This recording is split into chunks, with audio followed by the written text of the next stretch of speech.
और हमारे पास एक स्थायी भवन नहीं है। जो ज़मीन पे प्रेस क्लब चल रहा है वो हमारे नाम नहीं है। सबसे बड़ा मेरा मुद्दा ये है कि सबसे पहले ज़मीन प्रेस क्लब के नाम हो, वहाँ निर्माण शुरू हो जाए। कितनी ताज्जुब की बात है और बड़ी हास्यास्पद बात है कि 5 करोड़ रुपए राज्य सरकार ने हमें दिए, लेकिन हम उस 5 करोड़ को खर्च नहीं कर पा रहे। उत्तरांचल प्रेस क्लब के चुनाव हो रहे हैं, जिसमें वरिष्ठ पत्रकार सुरेंद्र रसीला जी ने भी महामंत्री पद के लिए दावेदारी की है। अभी हमारे साथ वो मौजूद है, उनसे हम जानेंगे कि आखिरकार पत्रकार हितों के लिए वो क्या कदम उठाएंगे। रसीला जी, पहले तो आपका दैनिक उत्तराखंड में बहुत बहुत स्वागत है। धन्यवाद चौहान जी। दैनिक उत्तराखंड के तमाम जो श्रोता हैं, तमाम जो दर्शक हैं, उन सबको मेरा नमस्कार। मैं उत्तरांचल प्रेस क्लब है 1994 में नींव रखी गई थी, जब उत्तर प्रदेश में मुलायम सिंह यादव हुआ करते थे मुख्यमंत्री। उनके द्वारा ही इसकी शुरुआत हुई थी और तब से 30 साल का सफ़र तय करके ये प्रेस क्लब यहाँ पहुँचा है। और मैं महामंत्री पद के लिए इस बार मैं नामांकन किया है और तमाम जो लोग हैं, जो हमारे सदस्य हैं, उनसे यही उम्मीद करता हूँ कि अगर वो एक मौका देते हैं मुझे, तो कोशिश करूँगा कि एक बेहतर वातावरण यहाँ पर बनाऊँ, और इसीलिए मैं चुनाव लड़ रहा हूँ। अच्छा, मुद्दे क्या रहेंगे आपके पत्रकारों के लिए, क्योंकि आप पत्रकारों के बीच से बहुत ज़मीन से उठकर ऊपर तक आए हैं, क्या मुद्दे रहेंगे आपके? देखिए, प्रेस क्लब की अगर बात करूं तो प्रेस क्लब में हम लोग जब चुनाव से पहले जाते हैं बहुत सारी बातें करते हैं कि हम प्रेस क्लब की राजनीति से हटेंगे, हम प्रेस क्लब में ऐसी क्रांति लाएंगे, बहुत कुछ लाएंगे। मैंने सिंगल एजेंडा एक बना रखा है, 6 से 7 पॉइंट मेरे मुख्य तौर पे हैं। सबसे पहले तो देखिए, 30 साल हमारे प्रेस क्लब को हो गए। 1994 से शुरुआत हुई और 2024 में जब हम राज्य के रजत जयंती स्थापना वर्ष में हैं और हमारे पास एक स्थायी भवन नहीं है। जो ज़मीन पे प्रेस क्लब चल रहा है वो हमारे नाम नहीं है। सबसे बड़ा मेरा मुद्दा ये है कि सबसे पहले ज़मीन प्रेस क्लब के नाम हो, वहाँ निर्माण शुरू हो जाए। कितनी ताज्जुब की बात है और बड़ी हास्यास्पद बात है कि 5 करोड़ रुपए राज्य सरकार ने हमें दिए, लेकिन हम उस 5 करोड़ को खर्च नहीं कर पा रहे क्योंकि ज़मीन हमारी नहीं है। एक बेहतर भवन बने, उसमें अच्छे कमरे हों, एक अच्छा हॉल बने जो प्रेस क्लब की आय का साधन भी होगा और बेहतर प्रेस कॉन्फ्रेंस वहाँ पे होंगी। दूसरी बात यह है कि जब आपका प्रेस क्लब की नई बिल्डिंग बनेगी तो आप उसमें कम से कम कुछ कमरे बना पाएंगे, कुछ गेस्ट हाउस बना पाएंगे। जो भी आपके लोग बाहर से आते हैं, उत्तराखंड एक पर्यटन प्रदेश है, तो बाहर से लोग आते हैं, आपके जानने वाले आते हैं, तो उनको एक न्यूनतम दरों पर आप रहने के लिए व्यवस्था उनकी कर पाएँ, ये होनी चाहिए। एक बेहतरीन लाइब्रेरी उसके अंदर हो। तो इसलिए भवन बहुत ज़रूरी है, क्योंकि ये आपने हमेशा से सुना होगा, किसी भी संस्था का इतिहास, किसी भी संस्था की छवि उसके भवन पर निर्भर होती है। अगर हमारा भवन ही नहीं होगा तो हम अपने पत्रकारों के लिए क्या लड़ेंगे और किस तरह से उम्मीद करेंगे। तो इसलिए सबसे पहली कोशिश मेरी ये है कि हमारा प्रेस क्लब का भवन का निर्माण शुरू होना चाहिए और जल्द से जल्द होना चाहिए। मेरी पहली प्राथमिकता है। दूसरा, मैं आपको बताता हूँ, हम जब प्रेस क्लब के चुनाव में जाते हैं, हम दावे तो बहुत सारे करते हैं, लेकिन पीछे छूट जाती हैं जो महिला सदस्य होती हैं या जो हमारे प्रेस क्लब के मेंबर्स हैं, इनके परिवार की जो महिलाएं हैं, इनके बच्चे हैं, वो छूट जाते हैं। कुछ नया करने की सोची है। हम सबसे ज़्यादा देखते हैं फॉरेन लैंग्वेज कोर्सेज चलते हैं, या जो संस्थान ऐसे फॉरेन लैंग्वेज कोर्स कराते हैं, या और भी चीज़ें उसमें एक्टिविटी जोड़ सकते हैं हम।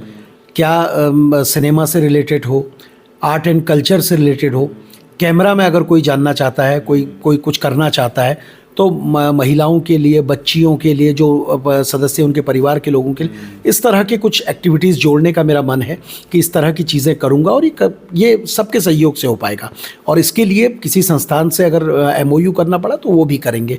इस ओर मेरा ध्यान है। तीसरा, मैं आपको कारण बताता हूँ, पूरे विश्व में अगर आप देखेंगे तो जो जर्नलिज्म में लोग हैं वो तनाव का शिकार होते हैं। ऐसे कई रिपोर्ट्स में हमने, रिसर्च में हमने देखा है, और बहुत सारे पत्रकार इसका शिकार भी हुए, दिवंगत भी हुए। तो इसलिए सबसे पहली कोशिश है कि हेल्थ सिस्टम डेवलप हो।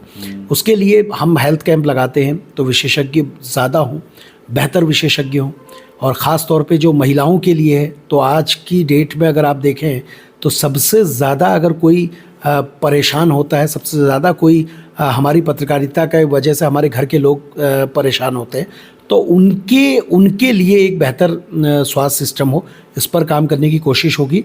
और इसी में एक चीज़ और जोड़ूंगा कि हम लोग, सबसे बड़ी दिक्कत ये है, सरकार ने आयुष्मान योजना लागू की, सब कुछ किया, लेकिन प्रेस क्लब की ओर से एक कोशिश मेरी ये रहेगी कि मेडिकल इंश्योरेंस हो, हम लोग प्राइवेट इंश्योरेंस तो लेते हैं, लेकिन कई सदस्य हमारे जो इंश्योरेंस नहीं ले पाते, तो मेडिकल इंश्योरेंस का रास्ता क्या निकल सकता है। कोई अगर सदस्य बीमार हो तो उसको किसी के आगे हाथ ना फैलाने पड़े, उसकी कोई ऐसी व्यवस्था हो कि वो मेडिकल इंश्योरेंस से अपना इलाज करा पाए, ये इसमें मेरी कोशिश रहेगी।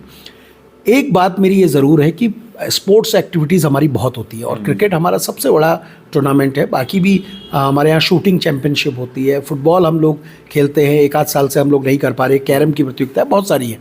क्रिकेट एक ऐसा है जिसमें बहुत ज़्यादा सदस्य लेते हैं। तो एक मेरी कोशिश ये है कि एक ईयरली हम कैलेंडर जारी करेंगे। तय होगा कि मार्च में एक टूर्नामेंट होगा, किसी अच्छे ग्राउंड में होगा, उसका लेवल बहुत अच्छा होगा, और दूसरा नवंबर में होगा, यानी साल में 2 क्रिकेट टूर्नामेंट। अभी हम एक करा पाते हैं जिसमें करीब 150 से ज़्यादा सदस्य भाग लेते हैं, और ऐसे लोग जो उसमें प्रत्यक्ष तौर पे भाग नहीं लेते हैं वो देखने के लिए ज़रूर आते हैं। तो ये 2 इवेंट बहुत बड़े स्तर पे किए जाएं, ये एक मेरी कोशिश है। एक कोशिश मेरी वो है कि जब मैं तमाम लोगों से सहयोग मांगने के लिए गया संस्थानों में, तो वरिष्ठ संपादकों ने, वरिष्ठ विशेषज्ञों ने, तमाम वरिष्ठ पत्रकारों ने ये कहा कि एक ऐसा एटमॉस्फेयर, एक ऐसा वातावरण आप वहाँ बनाइए कि बड़े संपादक, बड़े लेखक, बड़े कवि ये लोग आ सकें वहाँ पर।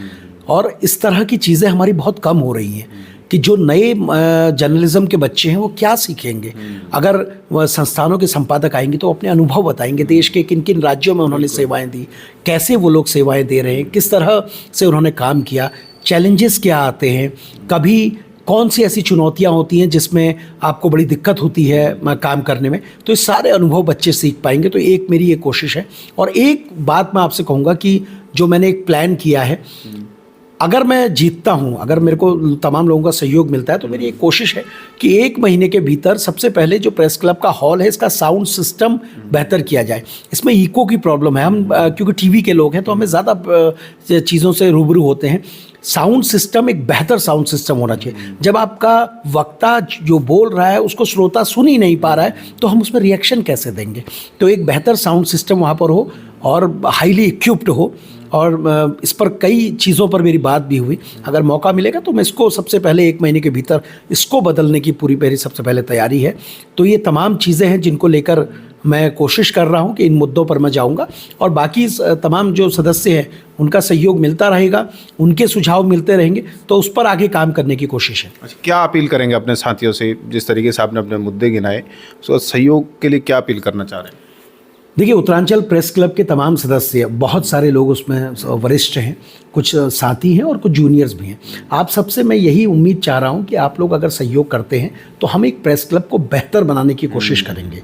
प्रेस क्लब इसलिए बेहतर होगा कि सबसे बड़ी बात यह है कि हम एक ऐसा प्रेस क्लब, क्योंकि हम राजधानी में हैं और राजधानी में तमाम लोग हैं, हमारे पास ऐसे कई वरिष्ठ पत्रकार हैं जो शासन में, सत्ता में, जिनकी लेखनी का दम रखते हैं, जिनका एक अपना मुकाम है। उन सब के सहयोग से हम एक बेहतर प्रेस क्लब बनाएंगे और इस ओर आगे बढ़ेंगे।